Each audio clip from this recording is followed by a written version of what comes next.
Welcome back to the Word in Our Hearts. We're going to continue on in Numbers, starting with chapter 11. Fire from the Lord.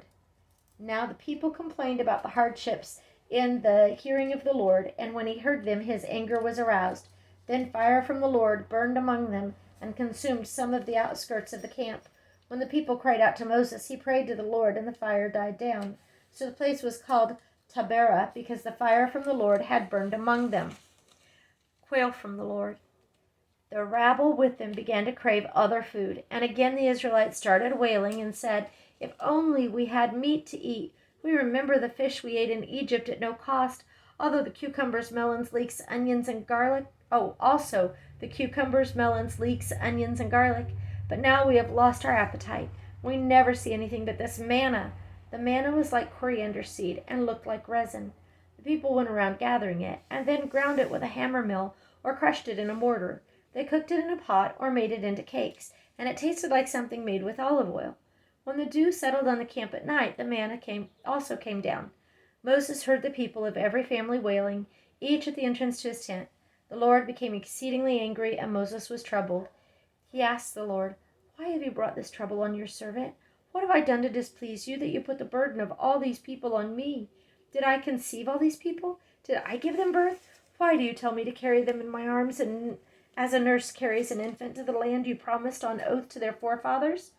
Where can I get meat for all these people? They keep wailing to me, 'Give us meat to eat.' I cannot carry all these people by myself. The burden is too heavy for me.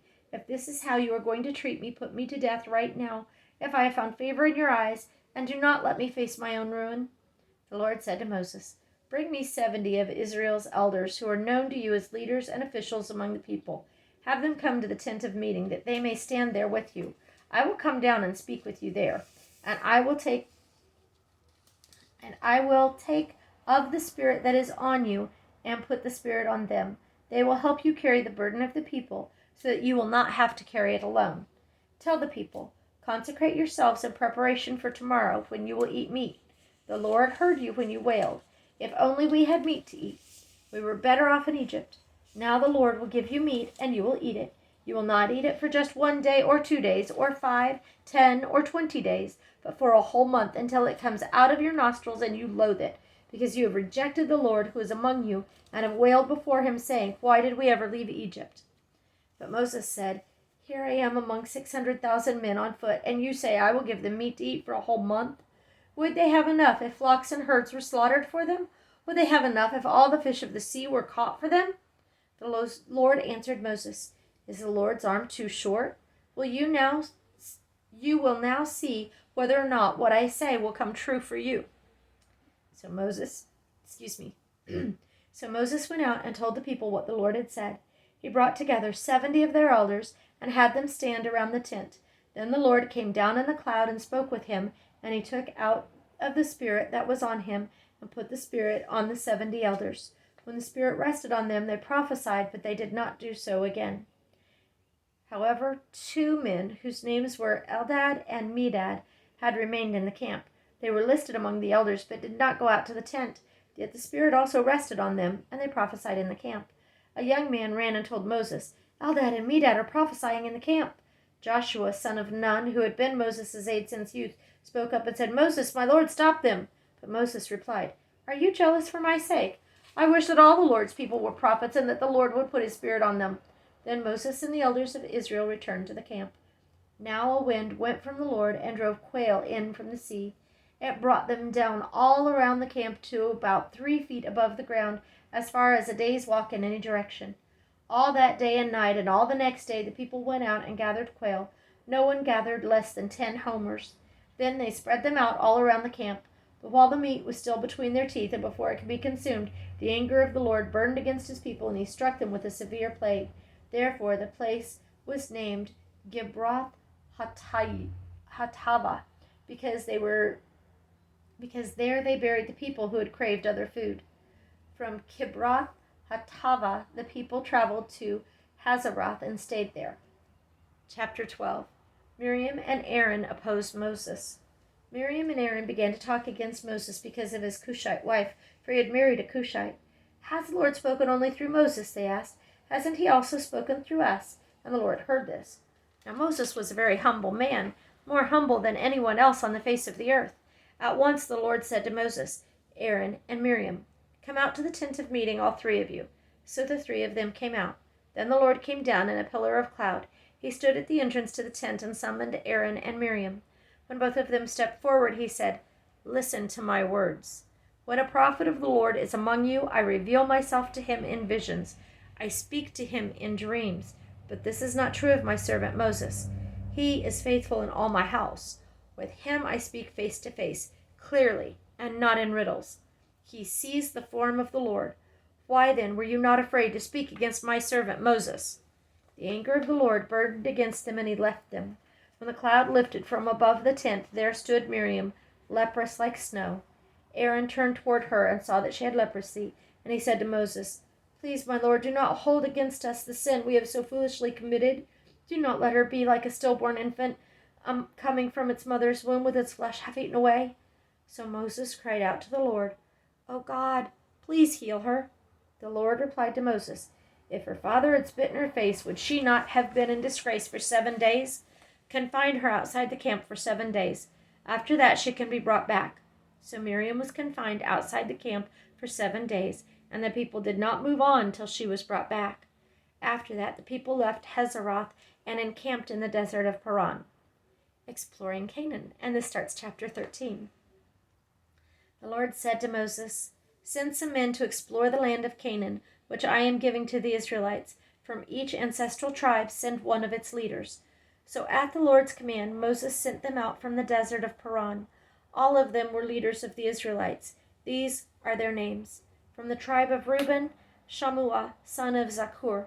From the tribe of Simeon, Shaphat, son of Hori. From the tribe of Judah, Caleb, son of Jephunneh. From the tribe of Issachar, Igal, son of Joseph. From the tribe of Ephraim, Hoshea, son of Nun. From the tribe of Benjamin, Palti, son of Raphu. From the tribe of Zebulun, Gadiel, son of Sodi. From the tribe of Manasseh, a tribe of Joseph, Gadi, son of Susi. From the tribe of Dan, Amiel, son of Gamali. From the tribe of Asher, Sether, son of Michael. From the tribe of Naphtali, Nabi, son of Vophsi. From the tribe of Gad, Geuel, son of Maki. These are the names of the men Moses sent to explore the land. Moses gave Hoshea, son of Nun, the name Joshua. Then Moses sent them to explore Canaan. He said, "Go up through the Negev and on into the hill country. See what the land is like, and whether the people who live there are strong or weak, few or many. What kind of land do they live in? Is it good or bad? What kind of towns do they live in? Are they unwalled or fortified? How is the soil? Is it fertile or poor? Are there trees on it or not? Do your best to bring back some of the fruit of the land." It was the season for the first ripe grapes. So they went up and explored the land from the desert of Zin as far as Rehob, from Lebo Hamath. They came up through the Negev and came to Hebron, where Ahiman, Sheshai, and Talmai, the descendants of Anak, lived. Hebron had been built 7 years before Zoan in Egypt. When they reached the valley of Eshcol, they cut off a branch bearing a single cluster of grapes. 2 of them carried it on a pole between them, along with some pomegranates and figs. That place was called the Valley of Eshcol because of the cluster of grapes the Israelites cut off there. At the end of 40 days, they returned from exploring the land. Report on the exploration. They came back to Moses and Aaron and the whole Israelite community of Kadesh in the desert of Paran. There they reported to them and to the whole assembly and showed them the fruit of the land. They gave Moses this account. "We went into the land to which you sent us, and it does flow with milk and honey. Here is its fruit. But the people who live there are powerful, and the cities are fortified and very large. We even saw descendants of Anak there. The Amalekites live in the Negev. The Hittites, Jebusites, and Amorites live in the hill country, and the Canaanites live near the sea along the Jordan." Then Caleb silenced the people before Moses and said, "We should go up and take possession of the land, for we can certainly do it." But the men who had gone up with him said, "We can't attack those people. They are stronger than we are, And they spread among the Israelites a bad report about the land they had explored. They said, "The land we explored devours those living in it. All the people we saw there are of great size. We saw the Nephilim there. The descendants of Anak came from the Nephilim. We seemed like grasshoppers in our own eyes, and we looked the same to them." Chapter 14, the people rebel. That night all the people of the community raised their voices and wept aloud. All the Israelites grumbled against Moses and Aaron, and the whole assembly said to them, "If only we had died in Egypt or in this desert! Why is the Lord bringing us to the land only to let us fall by the sword? Our wives and children will be taken as plunder. Wouldn't it be better for us to go back to Egypt?" And they said to each other, "We should choose a leader and go back to Egypt." Then Moses and Aaron fell face down in front of the whole Israelite assembly gathered there. Joshua son of Nun and Caleb son of Jephunneh, who were among those who had explored the land, tore their clothes and said to the entire Israelite assembly, "The land we passed through and explored is exceedingly good. If the Lord is pleased with us, he will lead us into that land, a land flowing with milk and honey, and will give it to us. Only do not rebel against the Lord, and do not be afraid of the people of the land, because we will swallow them up. Their protection is gone, but the Lord is with us. Do not be afraid of them." But the whole assembly talked about stoning them. Then the glory of the Lord appeared at the tent of meeting to all the Israelites. The Lord said to Moses, "How long will these people treat me with contempt? How long will they refuse to believe in me in spite of all the miraculous signs I have performed among them? I will strike them down with a plague and destroy them, but I will make you into a nation greater and stronger than they." Moses said to the Lord, "Then the Egyptians will hear about it. By your power you brought these people up from among them, and they will tell the inhabitants of this land about it. They will have already heard that you, O Lord, are with these people, and that you, O Lord, have seen face to face that your cloud stays over them, and that you go before them in a pillar of cloud by day and a pillar of fire by night. If you put these people to death all at one time, the nations who have heard this report about you will say, 'The Lord was not able to bring these people into the land he promised them on oath, so he slaughtered them in the desert.' Now may the Lord's strength be displayed, just as you have declared. The Lord is slow to anger and abounding in love and forgiving sin and rebellion, yet he does not leave the guilty unpunished. He punishes the children for the sin of the fathers to the third and fourth generation. In accordance with your great love, forgive the sin of these people, just as you have pardoned them from the time they left Egypt until now." The Lord replied, "I have forgiven them as you asked.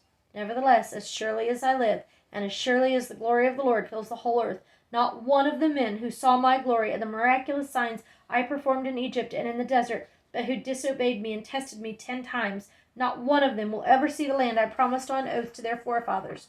No one who has treated me with contempt will ever see it. But because my servant Caleb has a different spirit and follows me wholeheartedly, I will bring him into the land he went to, and his descendants will inherit it. Since the Amalekites and the Canaanites are living in the valleys, turn back tomorrow and set out toward the desert along the route to the Red Sea."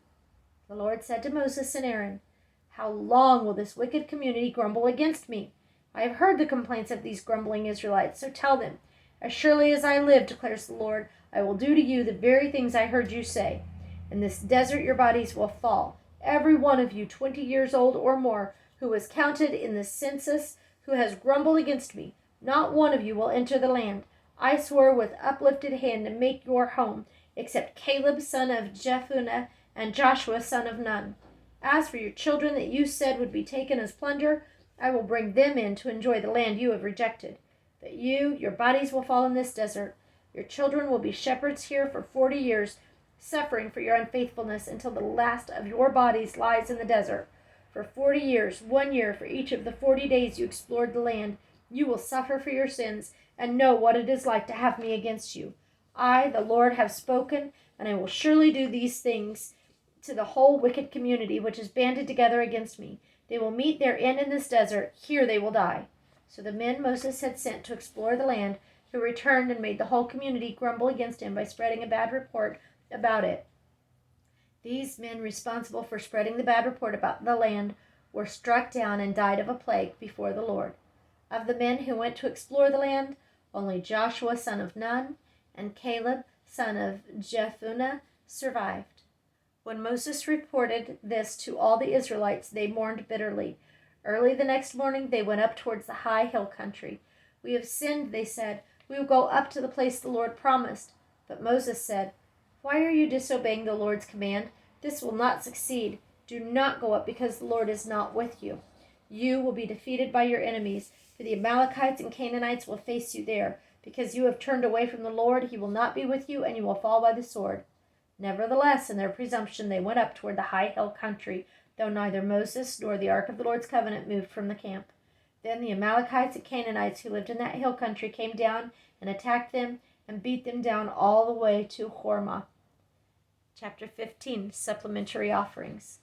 The Lord said to Moses, "Speak to the Israelites and say to them, after you enter the land I am giving you as a home, and you present to the Lord offerings made by fire from the herd or the flock as an aroma pleasing to the Lord, whether burnt offerings or sacrifices for special vows or free will offerings or festival offerings, then the one who brings his offering shall present to the Lord a grain offering of 1/10 of an ephah of fine flour mixed with 1/4 of a hin of oil. With each lamb for the burnt offering or the sacrifice, prepare 1/4 of a hin for wine as a drink offering.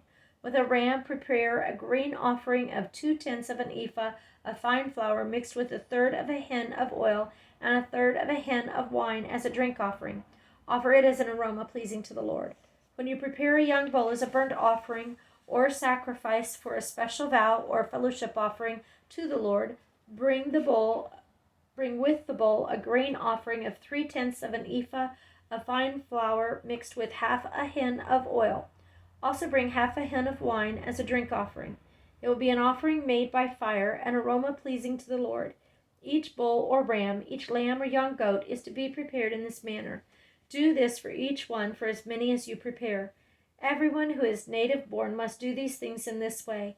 When he brings an offering made by fire as an aroma pleasing to the Lord, for the generations to come, whenever an alien or anyone else living among you presents an offering made by fire as an aroma pleasing to the Lord, he must do exactly as you do. The community is to have the same rules for you and for the alien living among you. This is the lasting ordinance for the generations to come. You and the alien shall be the same before the Lord. The same laws and regulations will apply both to you and to the alien living among you.